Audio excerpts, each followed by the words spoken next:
Welcome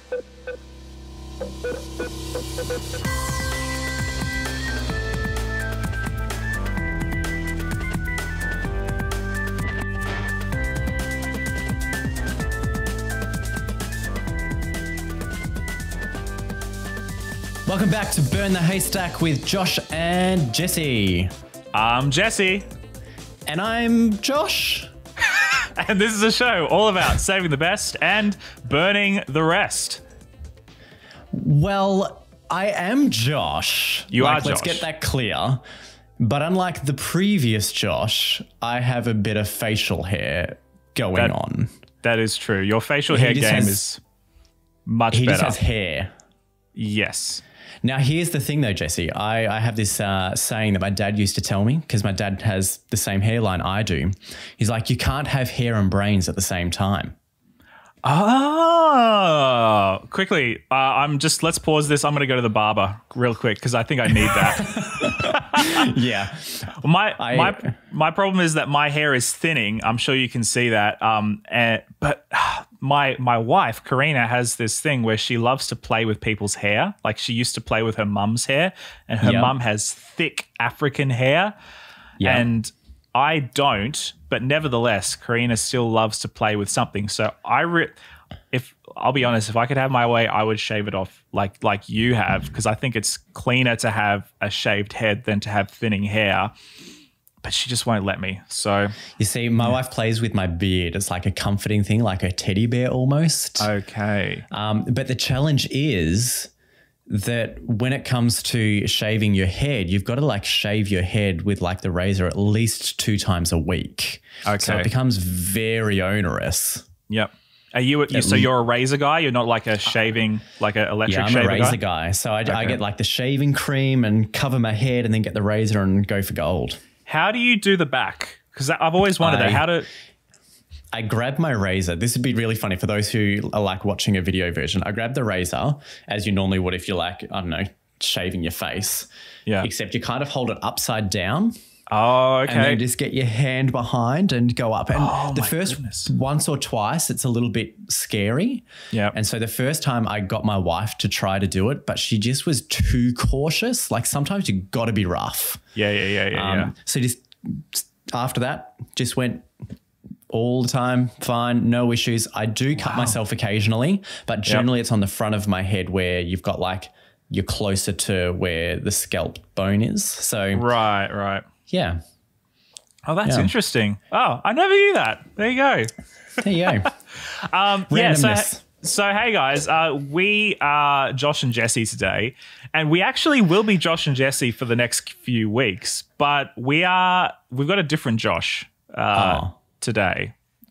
Yay. I would say a handsomer Josh. No, I wouldn't say that. All Joshes are handsome in their own way, but definitely a more ginger Josh. This is true. We're taking over the world, we Joshes. Exactly. It was just such a beautiful coincidence that we also have a Josh in our team. It's a shame that Laura's name isn't Josh, though if it was, I think that would be maybe problematic, but I don't know about that. But why do we have different Joshes, Jesse? That's a great question. Let me answer it right now.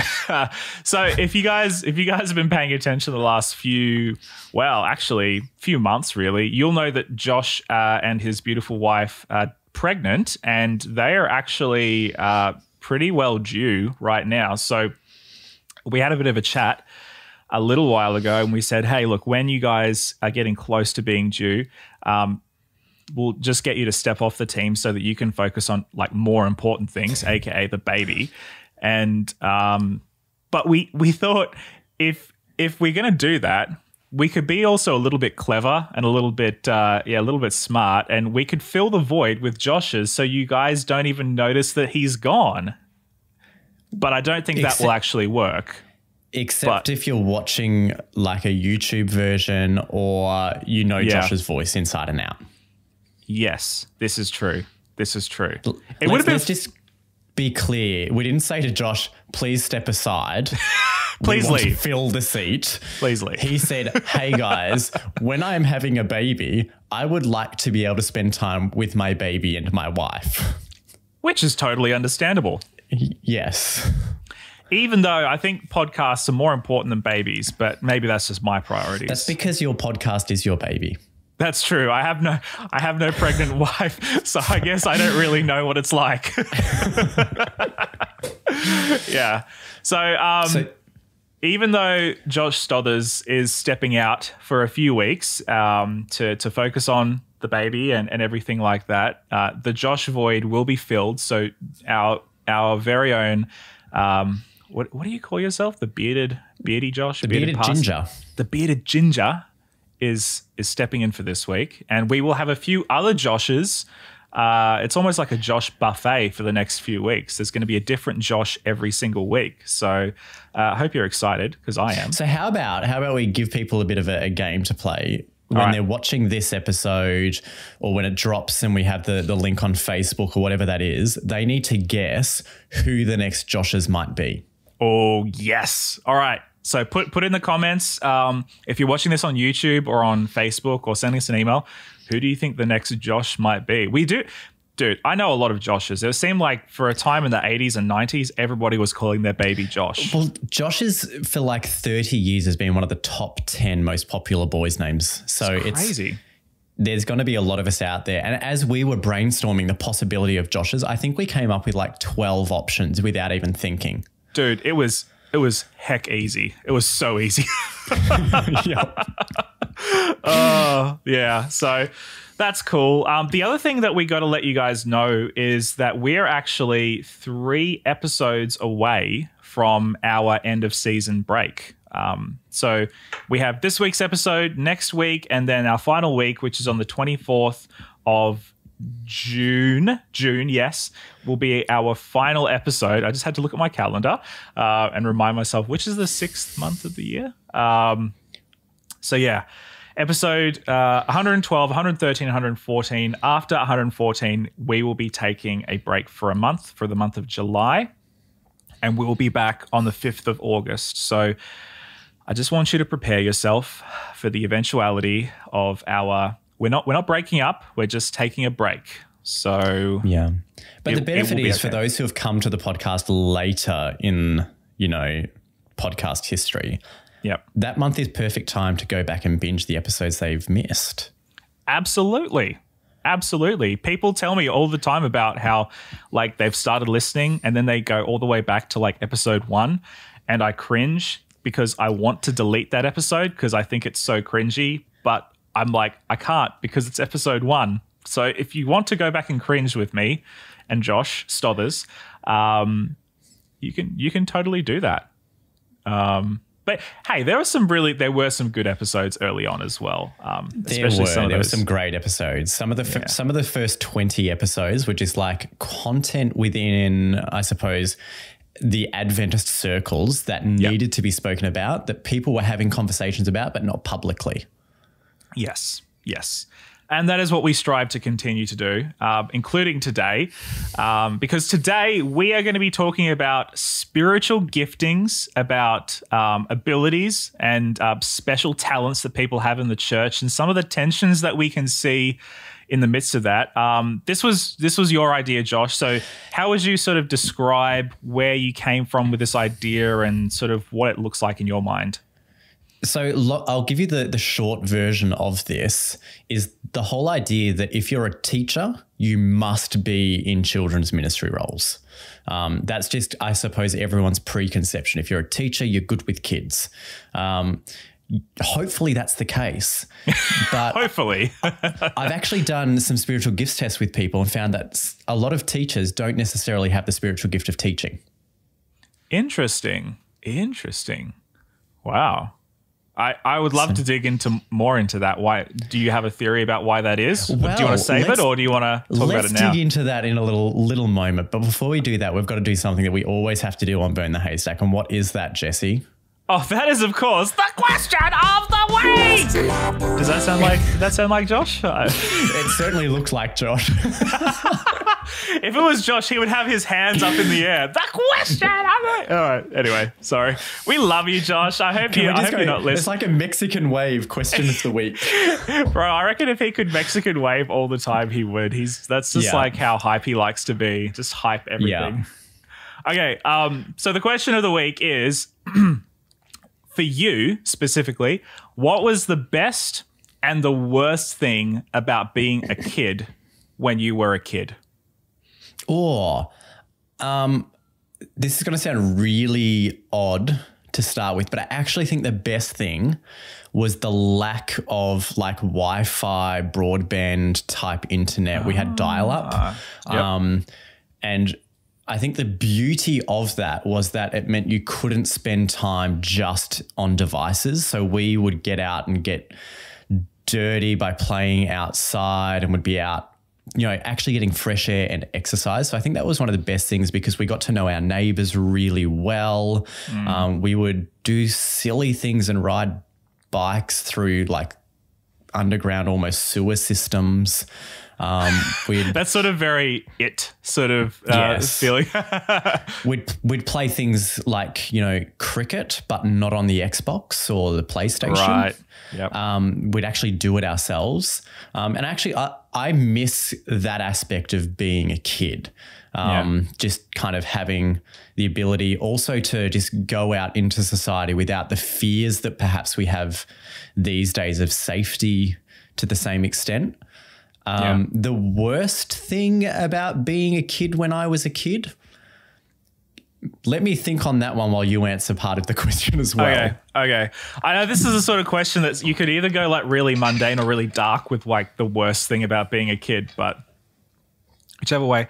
I reckon when I was a kid, I was 200% more creative than I am now. Like I feel like I was untethered in many ways because as a kid you don't have the pressure of education or experience weighing you down, or the anxieties that revolve around like kind of having a conception of the world and its problems and your own vulnerabilities and all that sort of stuff. You have that to a certain degree, but when it comes to just like my creativity, I feel like I have lost so much of sort of that original wonder of like just being able to create things and being able to just mundane things like damming up little river creeks and creating those cool little dams or a little fort in the forest or pretending like your knights or whatever, or the things like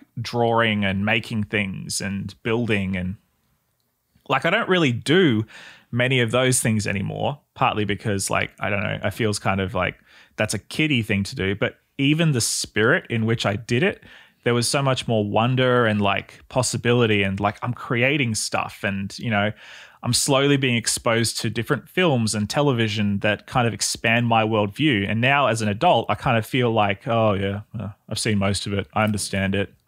I don't feel that sense of wonder and creativity as much as I did when I was a kid. And that was great. Yeah. If I now answer the worst thing, I think when I was a kid, I was really probably to some extent upset and annoyed by the inability we had as a family to travel. Right. I recall we would maybe have very short day trips as a family during school holidays and those sorts of things. I recall having one decent family trip to the Gold Coast. And I always at that time probably wanted more of the travel experience either nationally or internationally. I had friends that had traveled overseas or around Australia and we never did any of that. But the benefit of it now is that I can do that now. Well, I could have, 3 months ago done that. But I can now do it with my own experience and remembrance and actually understand the cultural joy of those sorts of experiences.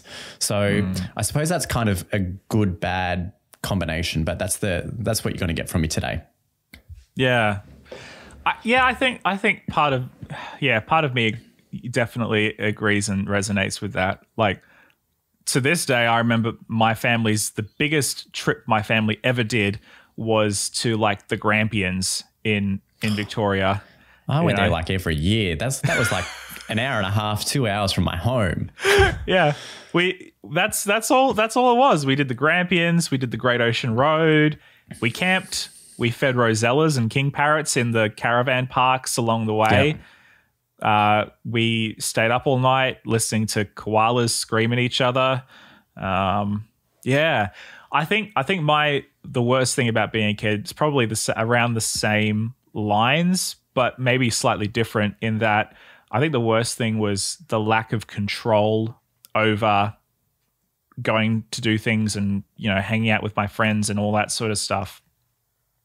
As the eldest of four, we had all sorts of different priorities. And of course, being just a kid, you're not really going to say, hey, I want to do this. And your parent, like some families are a little bit like that. I remember having friends who would just kind of, say one thing and the parents would fall over themselves to make it happen. But that certainly wasn't true with my parents. We kind of slotted into what my parents wanted to do because they were the grown-ups. And so if that meant long car rides to wherever or having to wait around and, not really having much control over my day-to-day life, I think that's probably was the worst thing for me.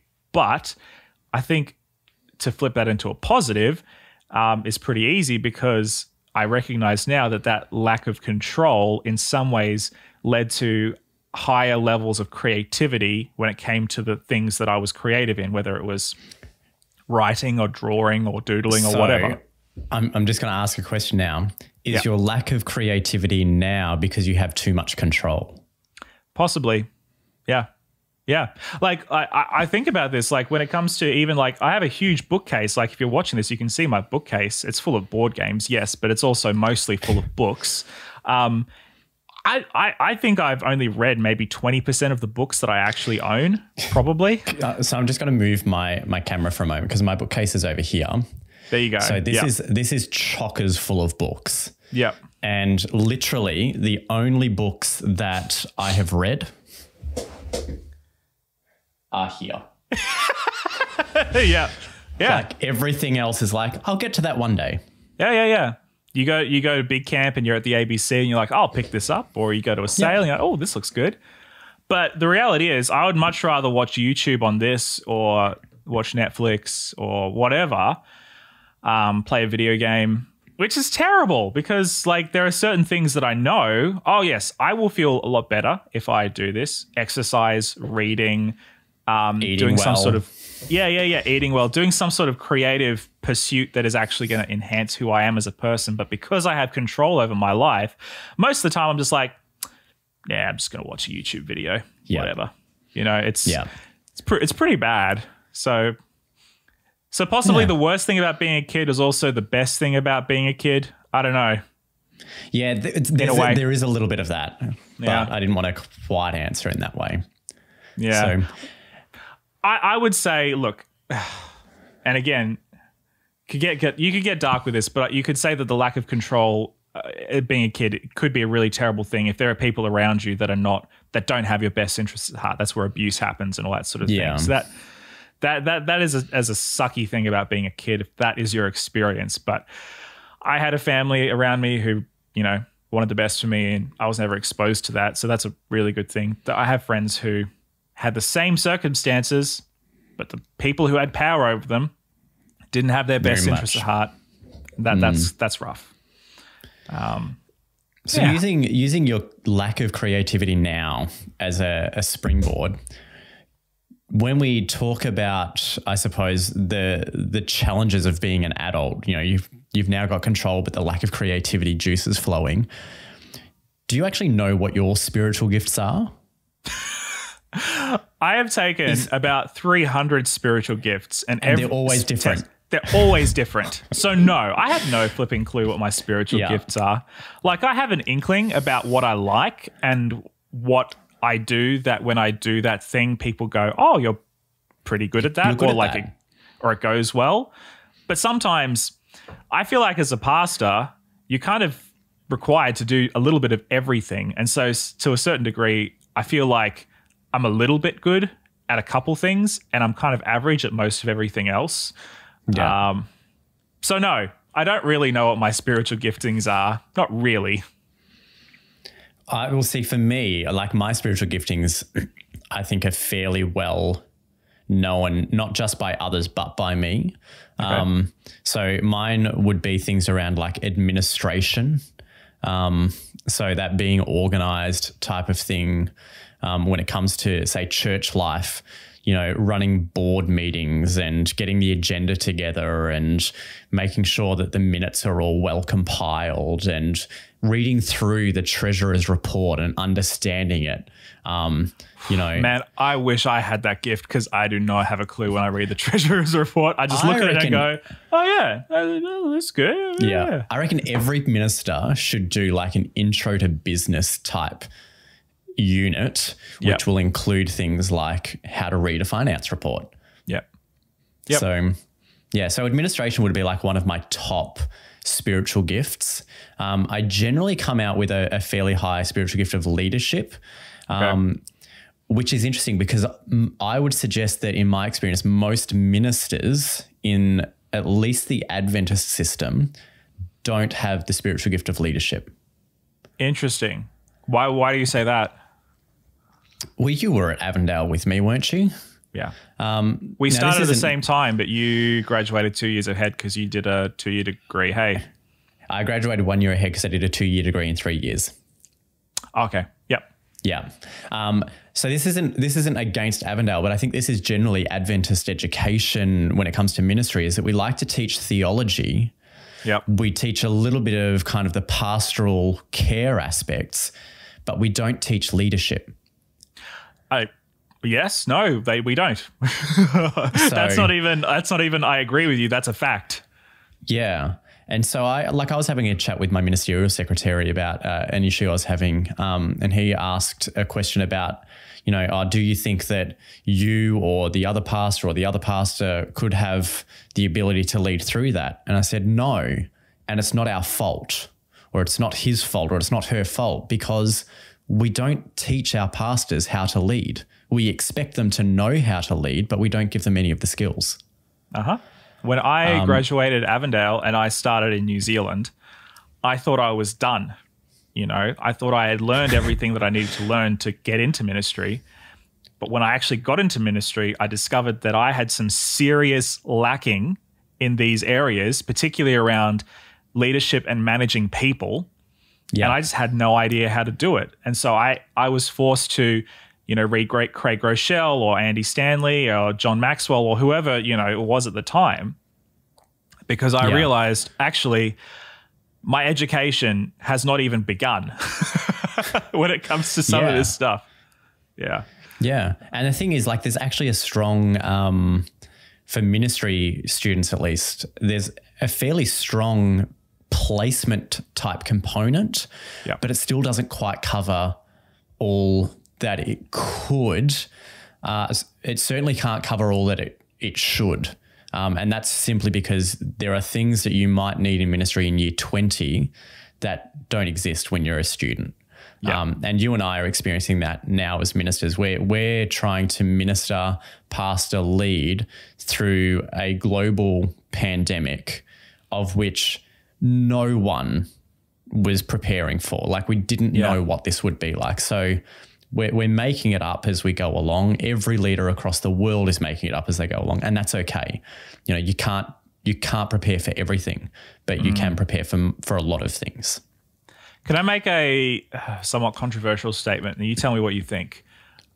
I would argue most Adventist churches don't want their minister to be a leader in the sense that you might expect a CEO to be a leader or a school principal to be a leader.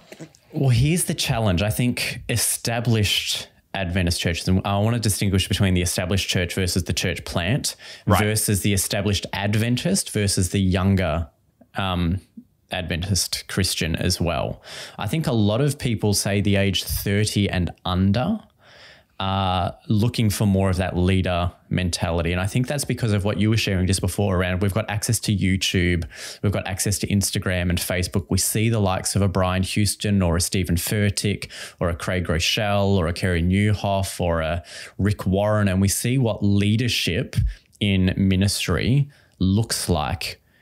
And we're like, that's awesome. Pastors can do that. Yeah. But the challenge is the pastoral system within Adventism is very different to the pastoral system that those people are involved in. And so there is this kind of ecclesial authority that is given to pastors in the rest of Christendom, whereas in Adventism, the authority is given essentially to the business meeting, to the body of the church. It's interesting. I know the topic that we're going to have, but I just want to flag this with you in preparing for this and the possibility of other topics. One of the topics that I wanted to look at that we're not looking at is the role the church manual has to play. And the church manual, as we have it, exists in its current form since about 1932. Sheesh. Right? Yeah. Now, it originally was asked to be written up in the 1880s. But there was a lot of hesitancy at that time and had been since the establishment of the Adventist Church in 1863. And the beginning of our church manual actually states, however, when the proposal to place the articles in permanent form as a church manual came before the 1883 General Conference session, delegates rejected the idea. They feared a manual might formalize the church and take from its pastors their individual freedom to deal with matters of order as they desired.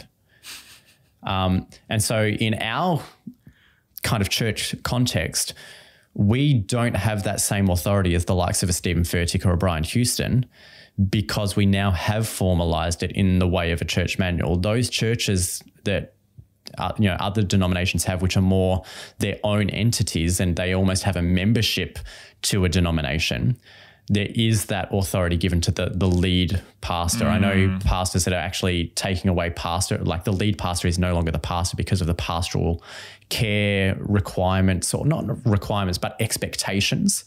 And so they will take on the term lead visionary rather than lead pastor. And here's the other thing. I actually think that you might find that probably 50% of Adventist pastors, possibly even pastors generally, don't have the gift of pastoring. Okay. All right. Gift of pastoring. So you mean like the shepherding type pastoring? Yeah. Yeah. Like in that what spiritual way? care. They're not comfortable or confident in coming alongside people and ministering to the heart needs so much. Now, they might be able to teach theology and biblical doctrine and all that kind of thing, but how do I deal with a family if their child is self-harming? That could be too overwhelming for me as a pastor, or for pastors generally, that we'd rather avoid that. And so we then default into other areas. Yeah.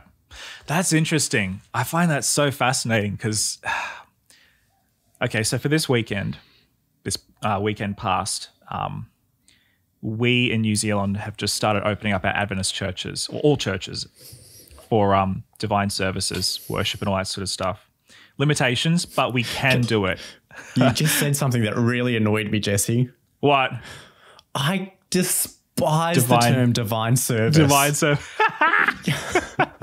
I've never used that term at my church. We just say like worship experience. But yes, it's just one of those very cliched terms, but you know exactly what you mean when you say divine service. Yeah, but I could hear, even though we're recording this now and people won't listen to it for days or weeks to come, I can already hear the eye rolls of people when they hear that term. So we got to the divine service and we opened to hymn number 222, and I was wearing my tie and my suit. None of that was true.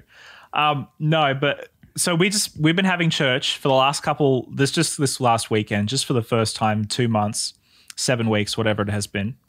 And it was really tough for us collectively, I think, for every church, because on the one hand, this weekend was like a big celebration because finally we can all meet together after so long.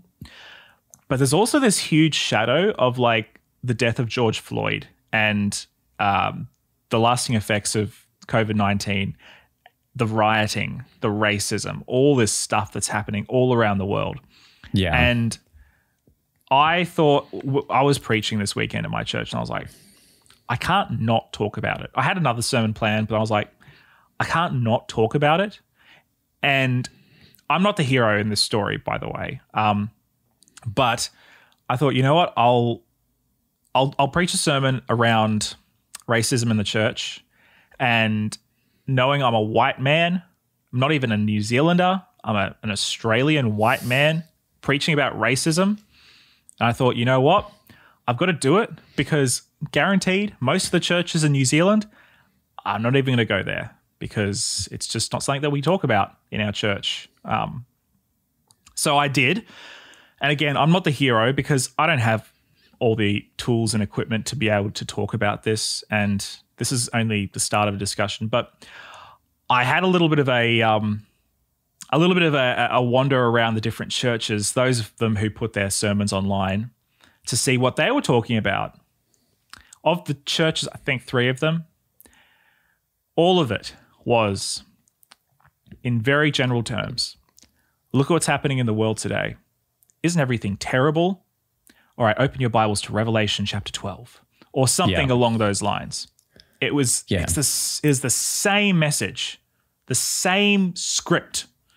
And look, I'm not knocking prophecy. We've talked about prophecy many times on this podcast.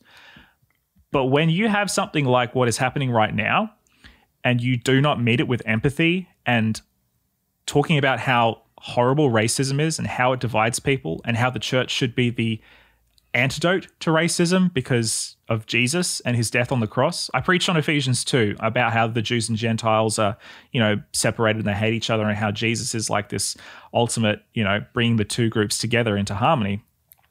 I was like, why are we not talking about this right in this moment? Why are we going back to the same old script?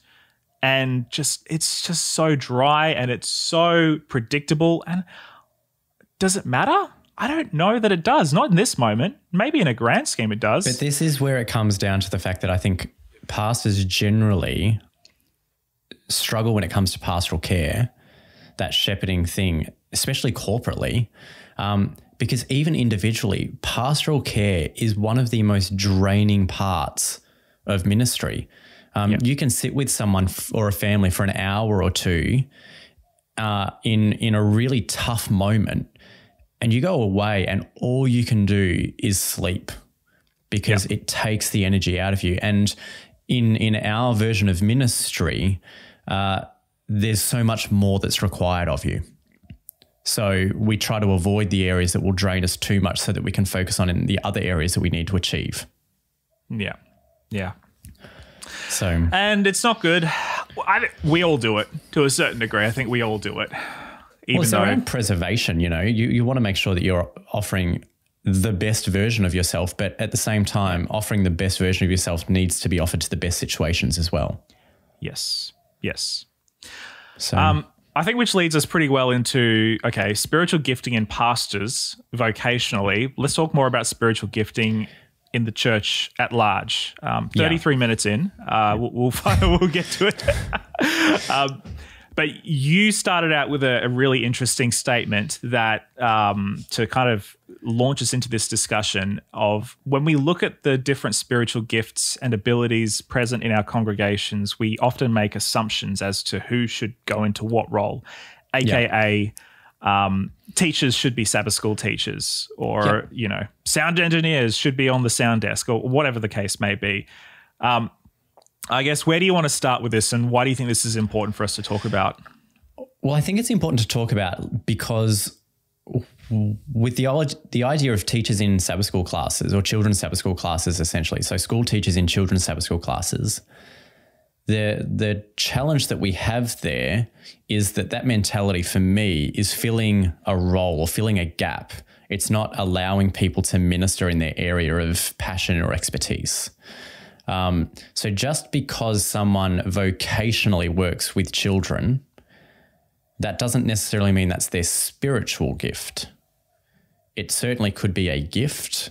It certainly could be an area they have skill in, but has God equipped them in that way for the church? Now, the other challenge that we have is in teachers must be children's Sabbath school leaders, is the whole notion that we're really only functioning to serve ourselves rather than to do ministry for kingdom growth for a lot of the time.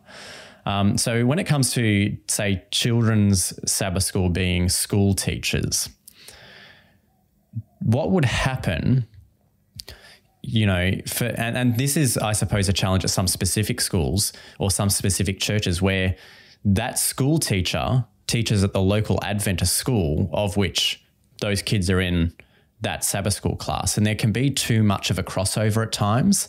And you've got this issue where perhaps at school you're Mr. Smith, but at church you're John. Yes. And so that can be confusing as well. So you've got the relational aspects to consider. But spiritual gifts are more than just where is your gifting, because if you ever fill out a spiritual gifts profile or a spiritual gifts test, and you said you've done about 300 of them, the questions are always geared in such a way of have you had experience in this area? Where do you find this brings you joy? Those sorts of questions. And the reason you're answering the questions the way that you're answering them is because you've only been exposed to particular areas of ministry. I may be brilliant as the church cleaner. I don't know what specific spiritual gift that is. Hospitality, perhaps. Cleanliness. It's next to godfreeness. Godfreeness. But I won't know whether that's actually an area I find joy in unless I'm given opportunity in it. So I'm working at the moment with a church plant. And one of the challenges, I think, is that we look at specific areas of church life almost as though you can only have a role in that area if you're a certain age. And so we'll have teachers in children's ministry areas, but not necessarily in church leadership areas. Unless you're 45 or 50, then you can come into church leadership. But the people who perhaps know how to lead in children's ministry areas, or that we're wanting to put in just to run a Sabbath school, might actually be really good in leadership. And so there's this profile that we need to start developing that is not so much of what are my spiritual gifts, what should I do when I serve for the kingdom, but also what are my passions? What actually brings me to life? What brings me excitement when it comes to serving in ministry? And then the other thing that we also need to consider is, how should I serve? What is my perhaps personality type, whether you do like a Myers-Briggs or an Enneagram type test? Am I introvert? Am I extrovert? Because different personalities will not only be, but will be more beneficial in particular areas than other personalities. So my challenge with the spiritual gifts test is it's really only measuring one of at least 3 elements to fully, for lack of a better term, staff a church, which is, another challenge, I suppose, for Adventism compared to some other denominations, is that, they have staff, we're volunteer led. And so we are really needing to understand how our people think and operate in order to best find their place to fit in the church ministries. Yeah. So we're both married to teachers.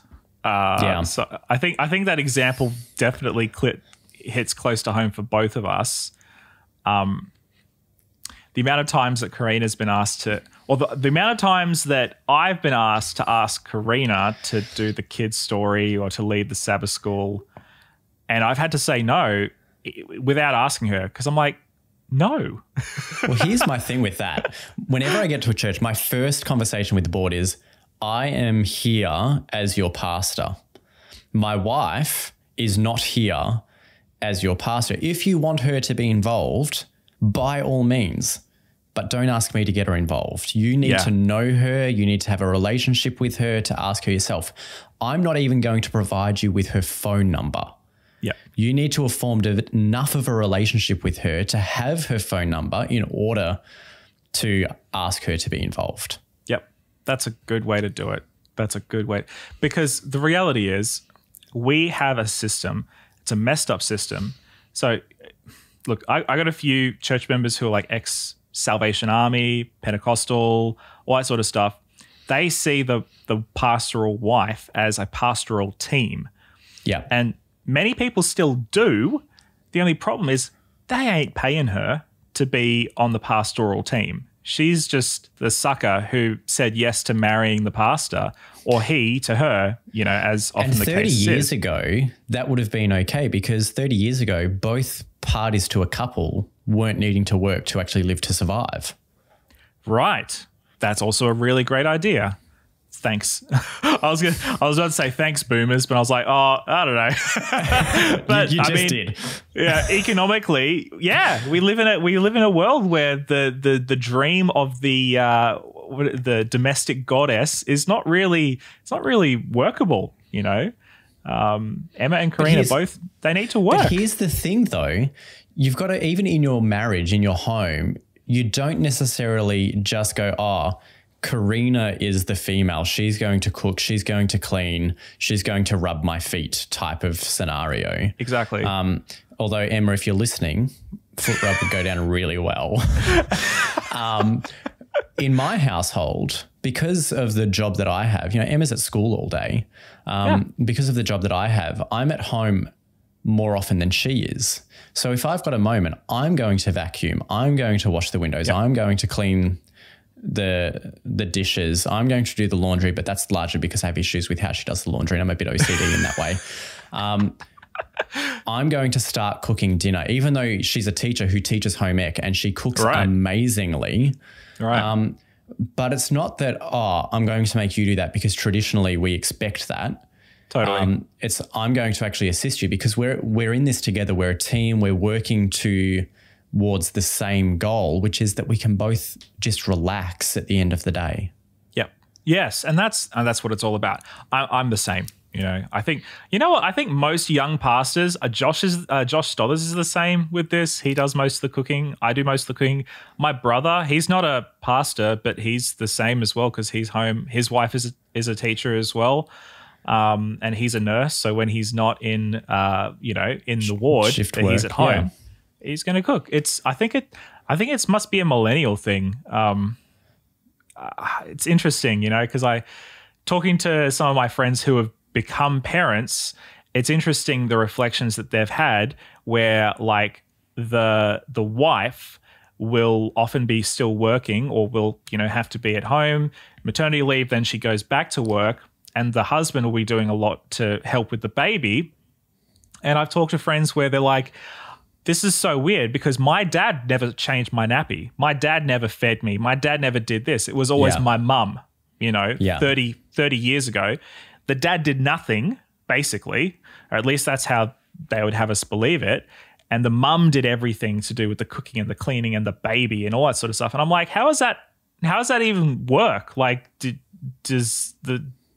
was this heaven where the male didn't have to do anything in the relationship? But it's like, I don't know. This is the challenge because, you know, I can almost hear some people going, oh, you're you know, breaking down the barriers between male and female and all that kind of discussion.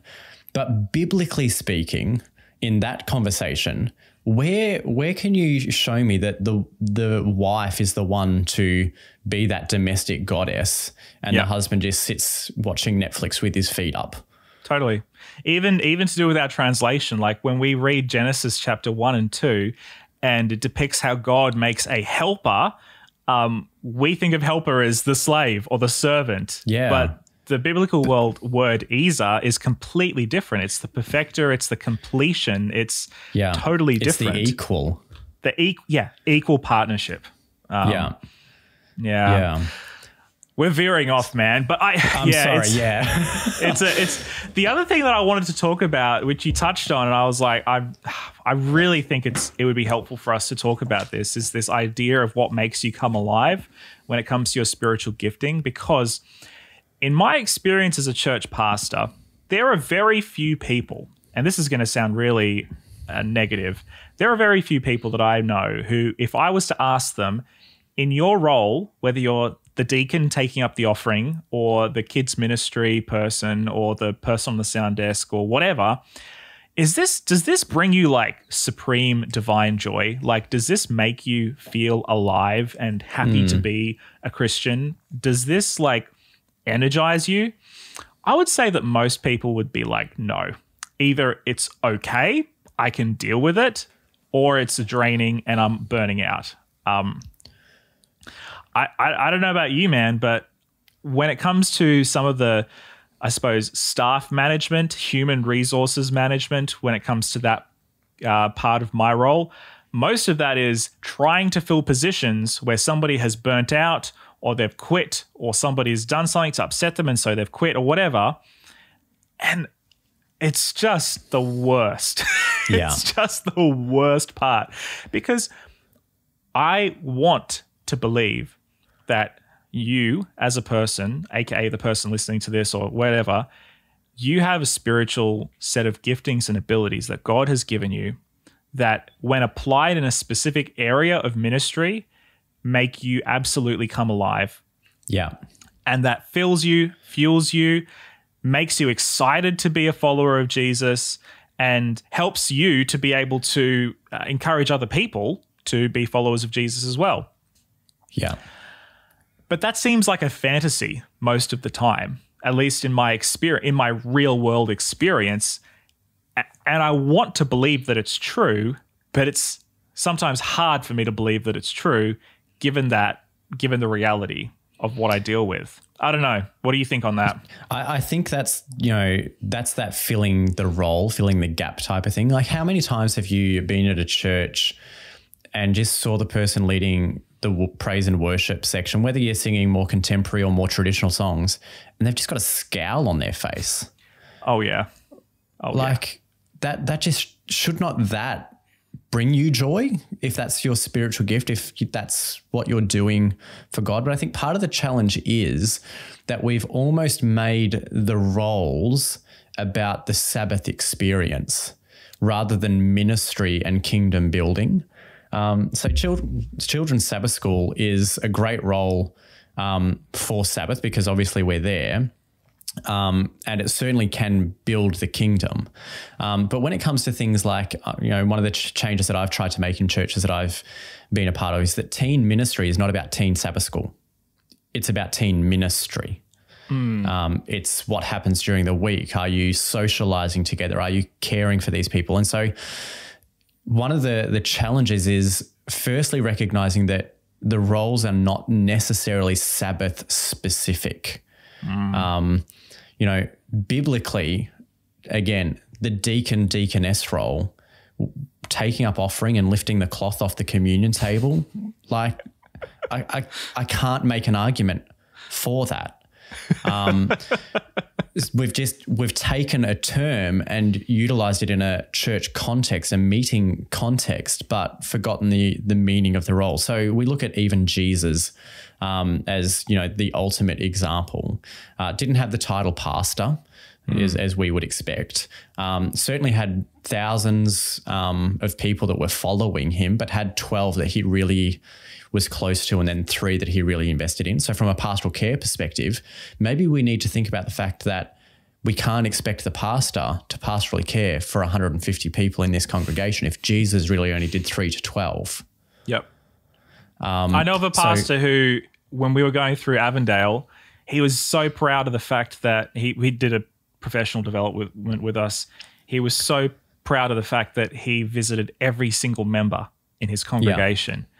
But when he broke down his weekly schedule, that's just about all he did. He didn't do anything else because he couldn't, because he had like 1,000 people on his roll. Yeah. Ridiculous. But kudos to him if he can do that. Yeah. Like, all power to you. I look at my congregations and I try to really encourage when I'm there that the structure that we have can be utilized in a way that really benefits the ministry of the church. So I, as a pastor, am primarily, not saying solely, but primarily responsible for ministering and walking alongside and discipling with the elders and their families. I do a level of that with the board, but not necessarily to the same extent.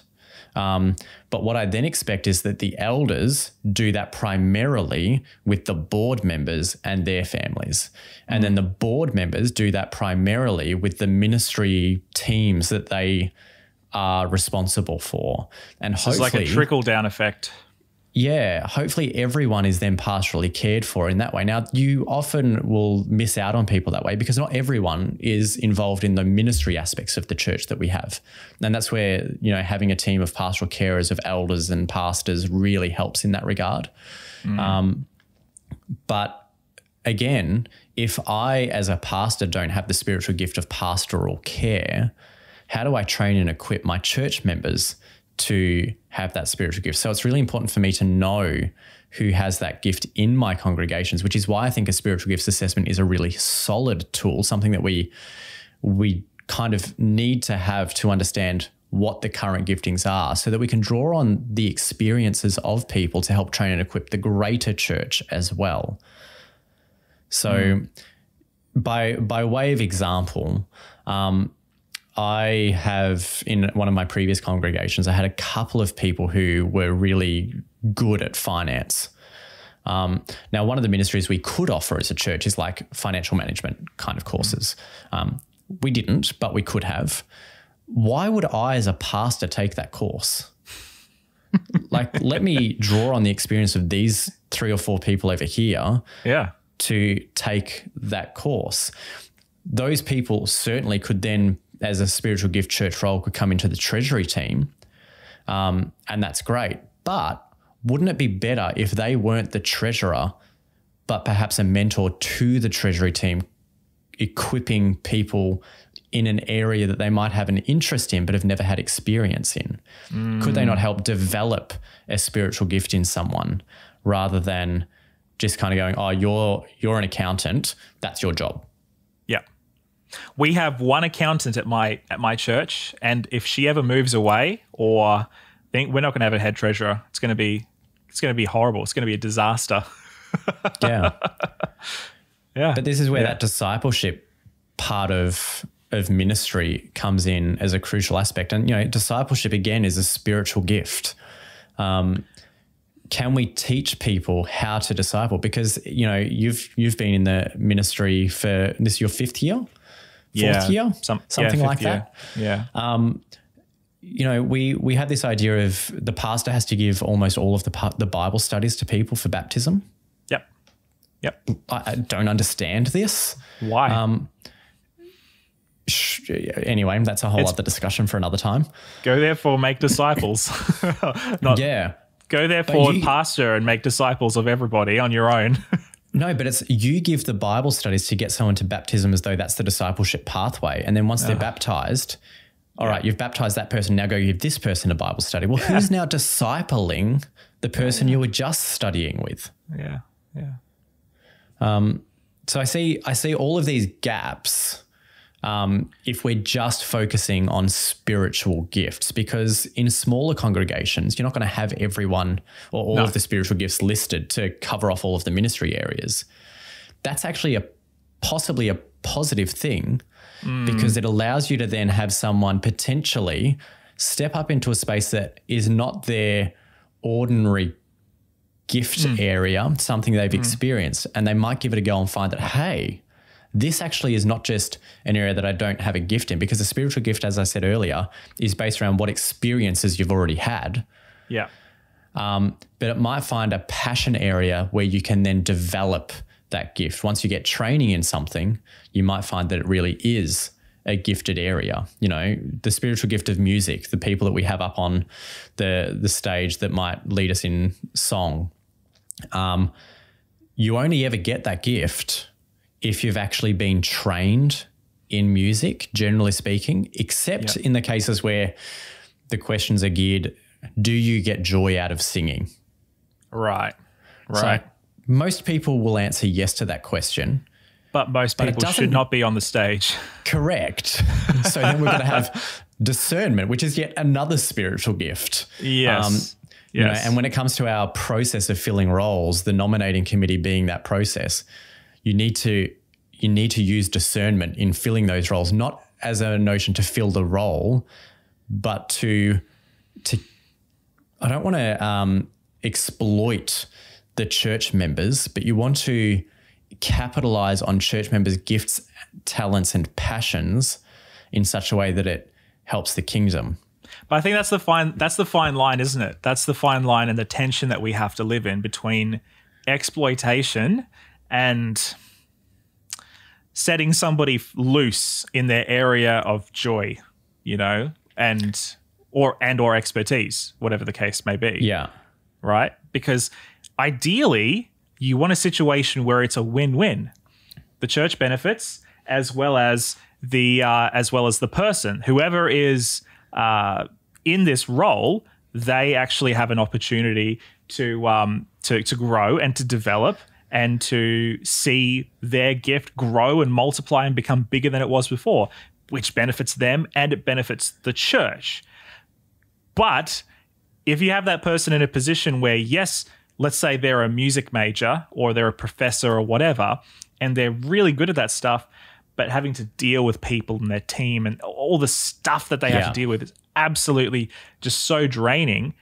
Yes, they might be beneficial to the church for a while, but after a while, they might start to feel used, and that might actually drive them to burnout or to quit or to have a falling out with the leadership or whatever. That's not healthy.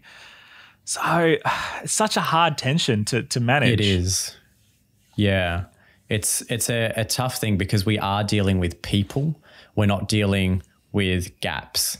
The nominating committee process oftentimes will deal with, and before I say that, for those who are listening who are not aware of the traditional nominating committee process that we follow, every year or two, depending on the congregation, the church will elect a team of people. According to the church manual, it should be the board plus like 7 others, which for some churches means that your committee should be 37 or 40 people. But it's just insanity. Most of us are gone, that's not practical. So we'll elect a team of maybe 7, 9, 11 people. So we've got that majority option. And they then take a list of all of the church positions, elders, deacons, children's ministry, treasury team, hospitality team, greeting team, worship team, and they will take that list and then ask people to fill those specific roles from within the congregation. What would happen if instead of us doing that, and this would be a longer process, but I wonder whether it would be more beneficial, what would happen if instead of doing that, we took a list of church members and went through that list and said, Susie, what's her passion and gift? What role could she find in church? John, what could he do? Terry, what could she do? And went through every church member to try and find a way that they can contribute to church in a way that will capitalize on their gifts and talents and passions so that they won't burn out, and that the church will receive that benefit and they will receive that joy that comes from serving in an area that really feeds them as well. It would take significantly longer. But would it be better for the overall goals and objectives of the church? The other challenge that we have if we do that is at the end of it, we go, but we now no longer have anyone to lead Pathfinders, or we no longer have anyone to lead this ministry or that ministry. Well, here's the question. If you don't have someone competent to lead the area, why have anyone at all? But Josh, we have to have a men's ministry and a Signs of the Times ministry, and we have to do this, and we have to have a library. No, I hear you, man. I hear it, because this is my experience with nominating committee is we ask a bunch of people. Most people say no. We twist quite a few arms. We twist quite a few arms. We cajole, we threaten, we plead, we bribe. And then we end up getting most of the roles filled. And then we operate the rest of the year with these wide blank spaces for ministries that still get budgets, but there's nobody to run them. Or we have people in roles, but we've twisted their arms to such an extent that they've accepted the role without any real passion. So they're not really going to do anything with it. Oh yeah. Yeah. So the other challenge is, I suppose, and this is a whole other discussion that we could have, is once we appoint or elect someone to a role, we then need to empower them with the ability to make decisions, to spend the money within their budget without second guessing what they're doing. Yep. So long as it's heading in the same direction as the goals and objectives of the church, we need not second guess them. We need to give them permission to fail if they need to, but we also need to be there as a church community to pick them up and give them encouragement to have another go. It almost sounds like, as we're talking about this, that the idea of spiritual giftings and abilities, because I think there is a difference between spiritual gifts and abilities, because like there's stuff that you have that's kind of like unique to you, but then there's certain things that you can cultivate over time, skills and, you know, that sort of thing. Yep. It's almost like that picture of people with spiritual giftings and abilities was not really created with the weekend service model in mind. Almost seems incompatible. Not completely incompatible, but certainly not ideal for doing ministry in that setting. Yeah, there's so many layers to this conversation that we just won't have time for. Yeah. But the challenge that most churches are working through at the moment is, what does church look like when we don't meet in a building? Yeah. Well, then what, you know, if your deacon is just taking up the offering and doing some property maintenance, what are they doing now? You know, we've got those things to work through, but then one of the discussions that churches hopefully are having, we had a comment on Facebook a few weeks ago about talking a lot about church services, the weekend service, in relation to our response to COVID-19. Yep. And the question was, well, church isn't just about the weekend program. Should it not be about the all-encompassing life aspect of what happens during the week? Great question to ask. Maybe we need to then reinvent and go, well, if these spiritual gifts don't fit neatly in that weekend service model, how do they fit in a let's do a church kind of Acts style, where we do meet together with church members during the week? We go out for coffee, we play soccer with people, whatever that looks like. I think we might find that the church could grow more if we had an experience that was more every day rather than Saturday or Sunday. Friend of the show, Caleb Isley, I don't know if you've saw this Facebook status. It kind of blew up on Sabbath morning this weekend. I was going to say, Caleb posted about 6 things over the weekend. Caleb posts a lot. Yeah, but he had reason to this weekend. Let's True. A lot of what he says, actually, even though he might post a lot, his job is to post on social media. Totally. He's really good at it. Most of the things he says make you pause to stop and actually listen. But over the course of the weekend, with the George Floyd stuff and the Black Lives Matters marches, there was a lot happening. Yeah. Well, this one definitely made me stop and pause. Here's what he says. Nowhere, and he says nowhere 4 times, and it's in capitals. I don't know if you saw this one, Josh, but it says, okay, great. Nowhere in the Bible does it say we need to sing from the hymnal. Nowhere in the Bible does it say we need a children's story. Nowhere in the Bible is the Sabbath school / sermon format commanded. Nowhere in the Bible does it say what time to start a church service. So why are so many of us trying to operate under the same template?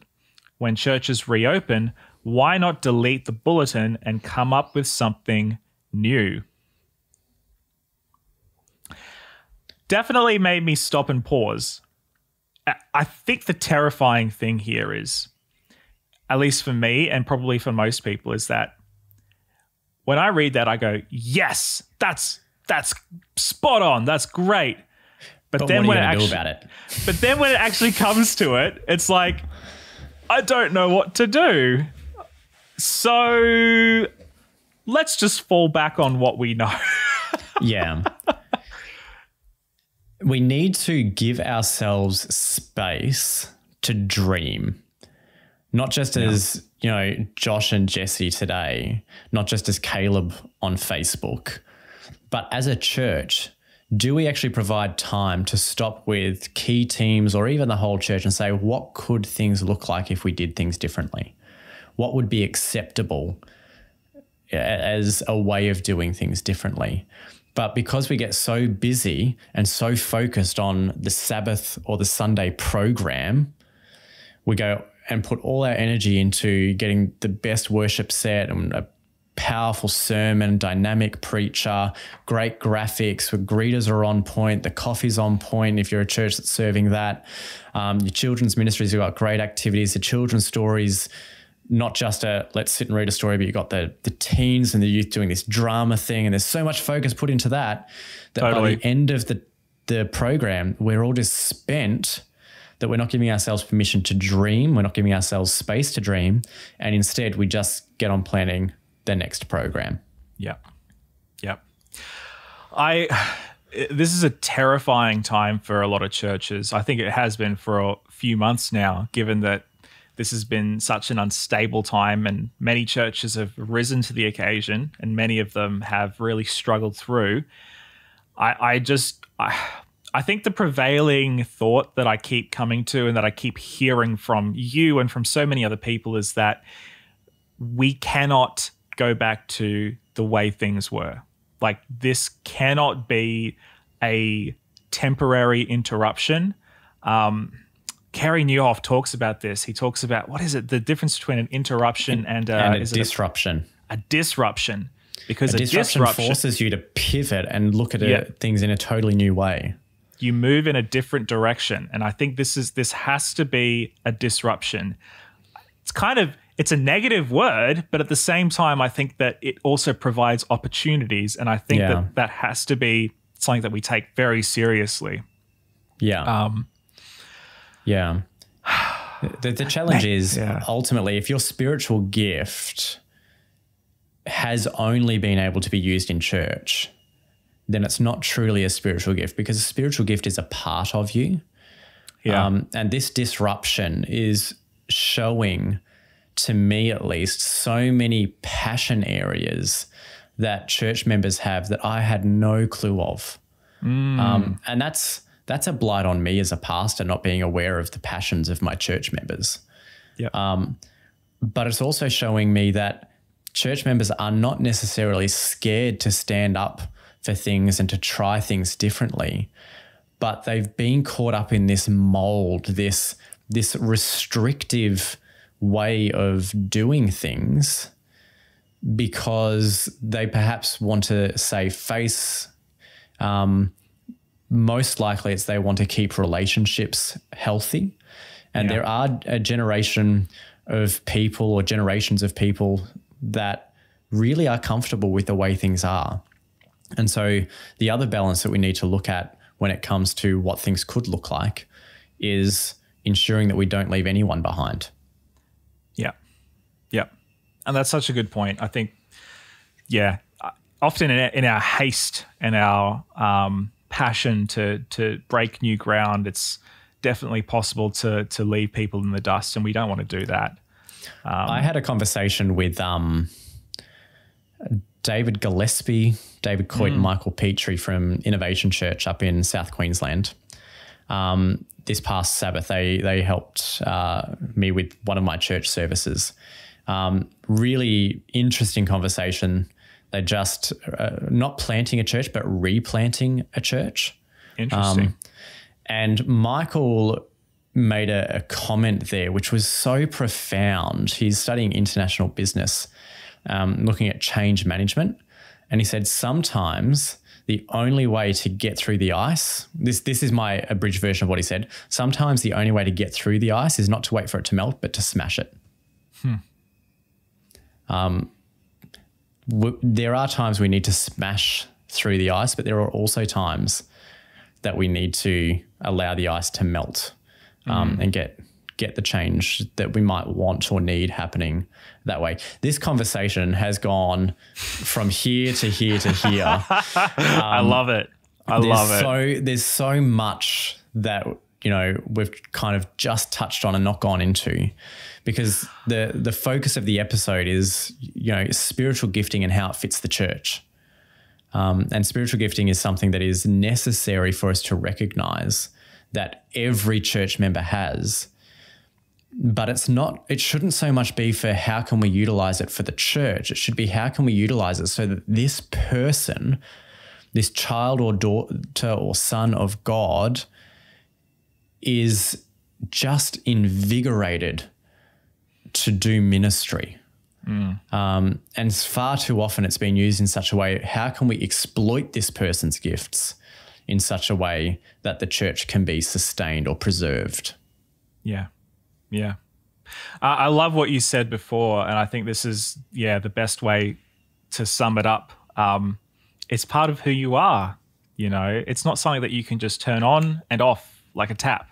You don't just come to church on a weekend and suddenly spiritual gift is activated. That's just not how it works. If your spiritual gifting is what picture did come to mind when you did that? I'm just thinking, we've got worship practice on Wednesday night, but my spiritual gift for playing the guitar is only active on a Sabbath morning. Exactly. Yeah, exactly. It's not how it works. If your spiritual gifting isn't activated throughout your daily walk, then we're like stunting people's growth. It's like watering a plant once a week. If you live in a hot climate, it's going to die. Depends on the plant, I suppose. It does depend on the plant. Recently, I've been growing parsley and I've been overwatering it. So now it's dying because it's being overwatered. I've been doing the same with basil. Mamma mia. Anyway. Yeah. But like if you're in a hot what climate. What thing do you miss about childhood? Not discussing plants and watering techniques. The amount of boring things that my childhood self would have been like, you get excited about herbs? Ugh. Yeah.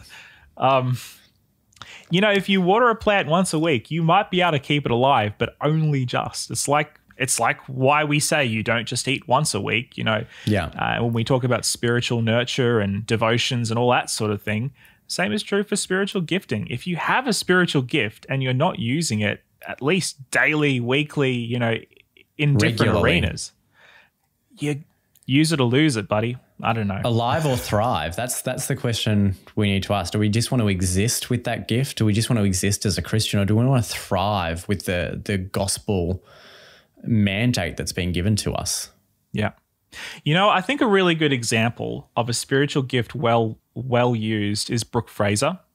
I'm a fan of her. I recently watched a Hillsong Worship and Creative Conference session that she did on prophetic worship, which is something that I'd never really thought about, but I liked the title, so I watched it. I'm not a huge Hillsong guy. I like them, but I'm pretty impartial when it comes to their stuff. But watching her talk about prophetic worship, which is something I'd never thought of before, and just reflecting on her life, she is a Grammy Award-winning artist. She has done music in the Christian arena, the secular arena. She has won numerous awards over her lifetime. And she's also just this really down-to-earth person who is like in the slipstream of her gifting, and she is just coasting that slipstream, and she is absolutely going from strength to strength, from writing songs all the way back when to all her most recent songs. What a Beautiful Name is this huge anthem that has just been so well loved by the church. It's just, her life is evidence of a life well used and well lived in her spiritual gifting. She has found that niche. She has used it. She has been faithful, and God has blessed her. And I just really mourn if there are people like Brooke Fraser in our congregations, 17-year-olds, 16-year-olds, who, if given the proper nurture and care, they could be the next Brooke Fraser, but we limit them. And we tell them they can only use their gifting in a particular way, and we misuse their gifting. Yeah. And they miss out on all of that. And it may not be worldwide fame. That's that is what it is. But in terms of the excellence, the heart, the growth, that's what we're looking for. And I think that's what I want to see people grow into. And we just need to be able to nurture that and not stunt it. And the beauty of that example is that, as you said, there's the secular versus Christian examples of how her gift has just permeated her life. But her gift hasn't just been constrained to her local congregation. Her gift is so well nurtured and so well honed that it has benefited the kingdom of God right around the world, rather than just this congregation over here because you showed up and unlocked the church and carried up an offering. Absolutely. Now, that's not to dismiss the people who show up. I think that in and of itself is a gift. Amen. But, you know, and as you said, not everyone's going to have that worldwide fame. Yeah. But we just need to be faithful in the areas that God has gifted us in, and step into the life that God has given us passion and ability in. And through that, I think everyone's going to be blessed, whether it's just a church on weekends type thing versus all through the week. You could have the spiritual gift of music and just be humming a tune at work in the secular world, and that could bless someone. You don't know how much those small details might actually matter. So I think we need to have a bigger vision of what church life looks like. Yeah, 100%. Well, I think that's all the time we really have for this. Yeah. Thank you guys for listening, and thank you, Josh, for leading us on this really, really interesting discussion. As I think we've mentioned many times already, there are so many of these little side rabbit holes that we could totally just jump down and spend some time in. I think we jumped down 2 of them and quickly tried to get back out. I think so too. But hey, if you guys enjoyed this discussion, please send us an email. Let us know what you thought. You can, of course, find everything Burn the Haystack related on burnthehaystack.org. Our links for our socials and email contact form and all that sort of stuff is all there. And if this is the first time you've listened to Burn the Haystack, welcome. It's so great to have you with us. If you'd like to listen to more, you can go and listen to our past episodes. Hit that subscribe button and you will never miss out on a thing. And we're going to challenge you. You've got a week to guess who that next Josh or Joshes will be. Who could it be? Get into YouTube, the Burn the Haystack YouTube channel, get onto our Facebook page, type your guesses in, tag Joshes. There may be Joshes that we weren't even aware of. Yeah. That may be another Josh replacement at some stage in the future. So tag them, give us hints. We have very few Jessies as well that we could lean on.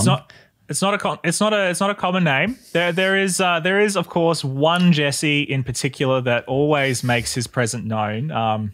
You know who you are, Jesse, and we love you and we just adore you and we think you're the man. I did learn of one friend of ours who has recently had a child who named them Jesse, a boy, and I was very chuffed about that. So that was named after the other Jesse, not you. Well, you can't have it all, can you? Anyway, blessings, you guys. We'll talk to you again next week. Josh, do you wanna lead us out? Yeah, that is the other Josh and Jesse out. Love it. Cool.